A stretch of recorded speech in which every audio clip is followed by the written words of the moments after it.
Last time, I watched Harry Potter for the first time, finally seeing what I missed all these years. And after watching the first 4 movies and seeing Voldemort come back, I needed to see how everything ends. So this week, I sat down and watched the entire second half of Harry Potter with one goal in mind, to see if this series can make me feel what everyone else felt by the end. So with that in mind, I went straight into the Order of the Phoenix. Coming into the second half of the story, I had a lot on my mind. Voldemort was back, and the innocence felt like it was gone. And the whole time, I kept wondering what that actually meant for the world, and for Harry. So going into this movie, I expected it to feel like the beginning of the end. And in a way, it is, just not in the way I thought it would be. But I'll come back to that later. Right now, we need to check on Harry real quick. Dang. Yeah, that's crazy. He's basically grown now. And what's even crazier is that some of y'all watched him grow up. And binge watching these now, I can say that's one of my favorite things about these movies. Over the first 4 movies, we watched Harry go from a bullied kid with nowhere to belong, to discovering a magical world that finally gave him purpose. However, by the time we get here, Harry isn't that same wide-eyed kid anymore. He's traumatized, and he feels isolated, kinda like how he was in the second movie. What confused me at first was how nobody seemed to trust him. Like, how else do they think Cedric died? And what reason would Harry even have to lie? Like, what's the issue? So it was weird to see everyone acting like he was the problem. But then I started noticing little things. The Ministry is all is well slogan that passes by really quick. The article is targeting Harry. And then Sirius says something that stuck with me. Voldemort has something now that he didn't before. And that's when I started to form a theory. All is well. That sounds like maybe some propaganda. What I thought was Voldemort doesn't need to attack yet. He's using the Ministry to spread denial and to isolate Harry. And in doing all of this, he makes sure the wizarding world stays unprepared. Which leads me straight into her. That's cool. I like they have the stuff like this. Ooh, alright. Who did that? She's evil. Dolores Umbridge might be one of the fastest characters I've ever hated. Despite her pink and smiley demeanor, she's genuinely one of the worst people in the entire series. She's gonna kill any type of fun. Oh my god! Ooh, and she got a throne? God, I hate her. Whoa! Not gonna lie.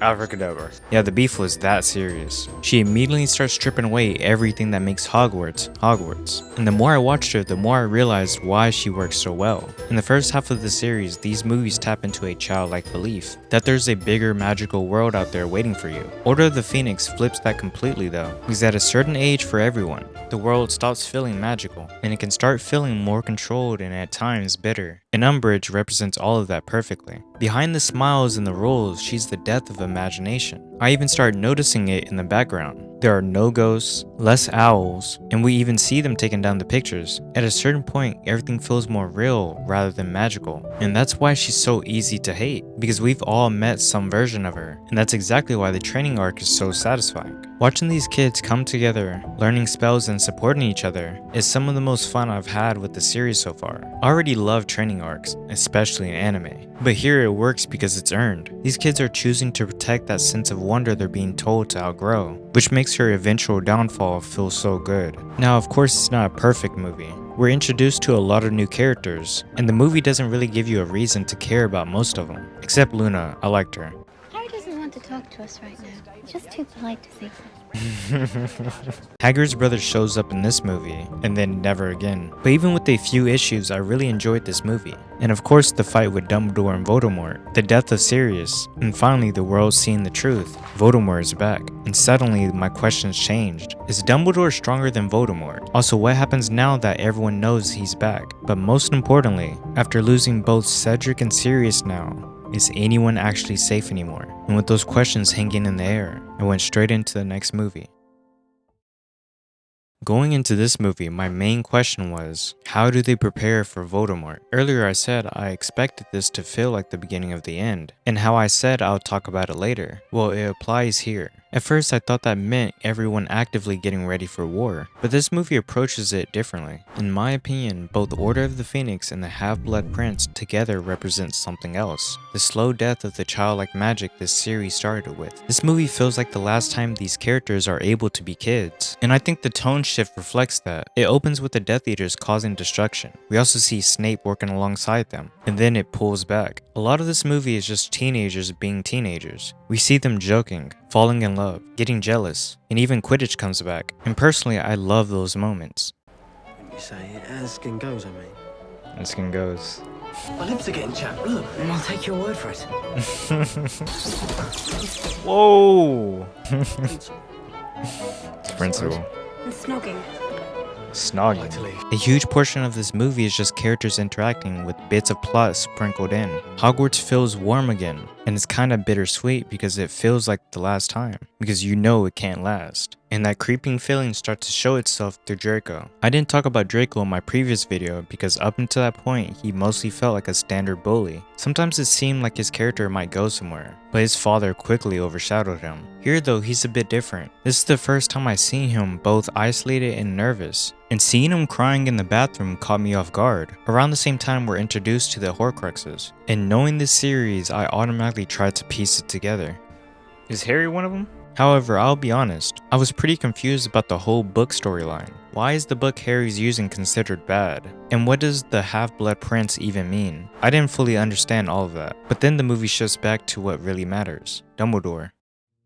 Dumbledore always came across as this untouchable person. So seeing him weak, begging Harry to stop, even though he knows it has to happen, was hard to watch. And by the time we reached the towers, something felt off. The strongest wizard in the world is clearly compromised. There have already been attempts on his life, and he tells Harry to stay hidden no matter what happens. All of this gave me a bad feeling. Then Draco walks in, and instead of doing what he was supposed to do, he looked terrified. And that's when I fully understood that he really didn't want to do any of this. And now knowing that, I was curious to see where his story will lead. Earlier I said this movie feels like the slow death of the childlike magic this series started with. Well, this is the moment it finally dies.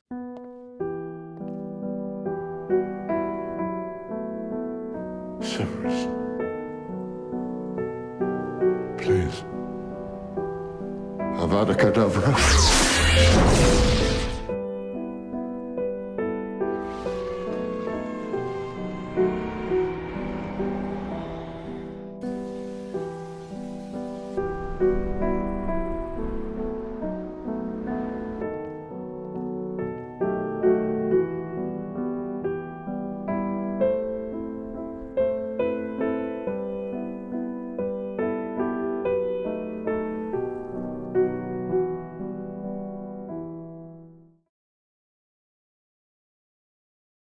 Going into the final stretch, the whole vibe felt different, and the movie tells you that immediately. Hermione erasing herself from her parents' memories, Harry standing inside his childhood home, completely empty. These scenes carried an air of finality to them, and in that moment it kinda hit me. This journey is ending soon, and it felt like the movie was saying, there's no going back to those fun, carefree moments anymore. What I really appreciate about this movie is that even though a lot is happening, it's focused almost entirely about the trio. Just Harry, Ron, and Hermione. You can feel the weight of this entire journey on their faces, and they're essentially moving forward alone, with no clear answers and no real idea what they're even supposed to do next. To me, Harry feels more mature here. Despite not knowing what to do and where to start, he keeps going anyways. Hermione impressed me a lot in this movie as well. I like how she's still the smart one in the group, helping trying to figure all of this out. And Ron was 50-50 for me. I understand why he's struggling. He feels useless. And you can tell the weight of this journey is hitting him harder than the others. But it's still crazy to watch. Because early on, Ron felt like the heart of the group. But now he feels like a different character at times. And that one line he said was crazy. The thing off. Take it off him. Whoa! However, that could be a testament to how even people with heart in this story slowly start to dim. Pressure doesn't always turn people into better versions of themselves. Sometimes it just exposes the flaws. Something else I really liked is how their relationship also feels more mature. There's more of an unspoken understanding between them. And hearing about the Deathly Hallows added another interesting layer, because now there are legendary objects that I thought would be used to help take down Voldemort, and it raised a few questions for me. What's the difference between Harry's invisible cloak and the Deathly Hallow one? If Dumbledore had the strongest wand and still only tied with Voldemort, does that mean Voldemort is naturally stronger? And again, this movie isn't perfect for me. Some deaths felt sudden in a way that didn't fully land emotionally. The wedding honestly felt like one of the worst ideas possible considering the situation. And of course, for whatever reason, this woman is back. I was also split on the pacing. Still, there are two moments near the end that completely stuck with me. Draco choosing not to identify Harry, and Voldemort getting the Elder Wand. By the time part 1 ends, nothing feels resolved. Everything felt like it was stacked against the trio, and there's this heavy sense that the worst is still ahead. And I needed to know how all of this ends, and if the characters I had grown to care about were actually going to make it out alive. This was it, the finale. Binge watching this entire series, watching these characters grow up, watching the stories slowly shift from wonder to darkness. Every step, every loss, every choice, all of it had been leading here. And honestly, I was nervous going into it, because by this point the series had already proven something. No one is safe. People had been dying, and now Voldemort knew Harry was hunting the Horcruxes. So the questions I had were, how does this end? Who survives, and who doesn't? For most of the series, it's been hinted that Harry and Voldemort are similar, but watching this final movie, I started focusing less on their similarities and more on their differences. Everyone who follows Voldemort ends up hollow. Lucius looks like a shell of himself. Draco doesn't really want to be there, and everyone else feels like they're just scared of him. Fear is the only thing holding Voldemort's side together, but Harry's side is the opposite. They follow him because he gives them hope, and that contrast becomes real the moment Harry stands up to Snape.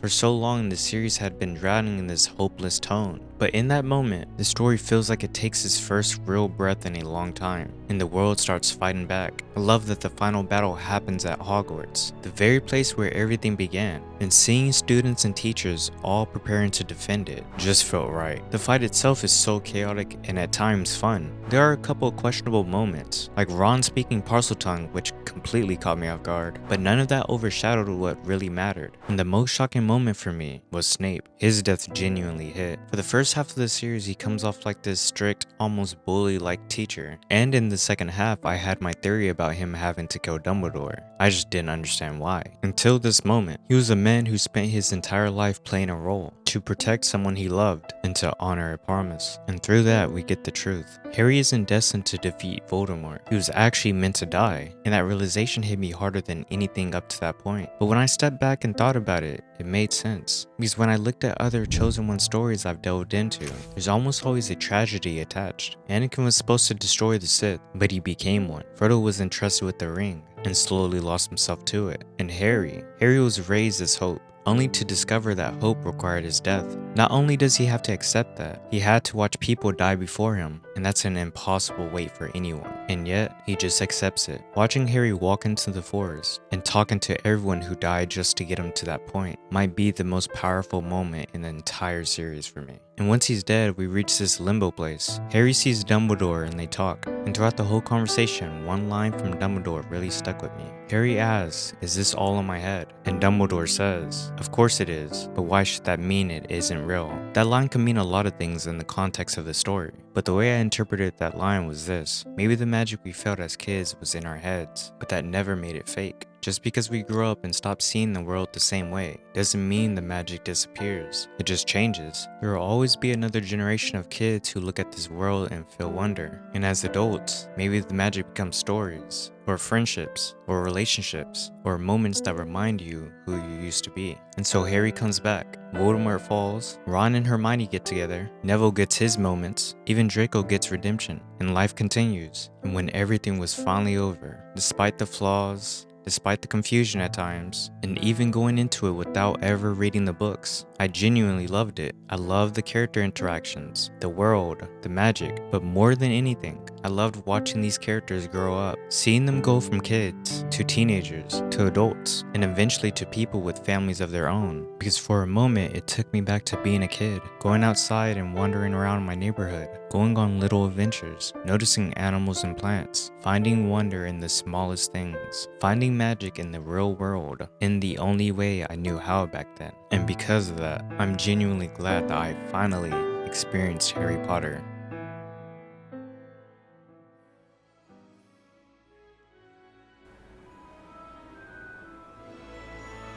Dang.